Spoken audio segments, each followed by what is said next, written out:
حضرت ابو الکلام کہتے ہیں کہ ایک رات کھانے کے وقت میری والدہ نے سالن اور جلی ہوئی روٹی میرے والد کے آگے رکھ دی۔ میں والد کے رد عمل کا انتظار کرتا رہا کہ شاید وہ غصے کا اظہار کریں گے، لیکن انہوں نے انتہائی سکون سے کھانا کھایا اور ساتھ ہی مجھ سے پوچھا کہ آج اسکول میں میرا دن کیسا گزرا ہے۔ مجھے یاد نہیں کہ میں نے کیا جواب دیا، لیکن اسی دوران میری والدہ نے روٹی جل جانے کی معذرت کی اور میرے والد نے کہا کوئی بات نہیں۔ اس رات جب میں اپنے والد کو شب بخیر کہنے ان کے کمرے میں گیا تو ان سے اس بارے میں پوچھ ہی لیا، کیا واقعی آپ کو جلی ہوئی روٹی کھا کر مزہ آیا؟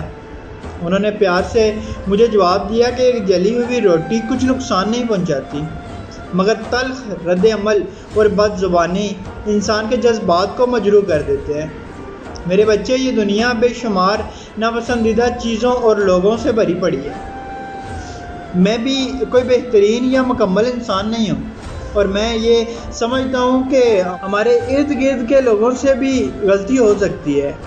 ایک دوسرے کی غلطیوں کو درگزر کرنا چاہیے۔ رشتوں کو بخوبی نبھانا، اعلیٰ ظرفی کا مظاہرہ کرنا ہی تعلقات میں بہتری بنتا ہے۔ ہماری زندگی اتنی مختصر ہے کہ اس میں معذرت اور پچھتاؤں کی کوئی گنجائش نہیں ہے۔ اگر آپ رشتوں کو بچانا چاہتے ہیں تو چھوٹی چھوٹی باتوں کو درگزر کرنا سیکھیں۔ اللہ کریم آسانیاں حاصل اور تقسیم کرنے کا شرف عطا فرمائے۔ آمین۔ جزاک اللہ۔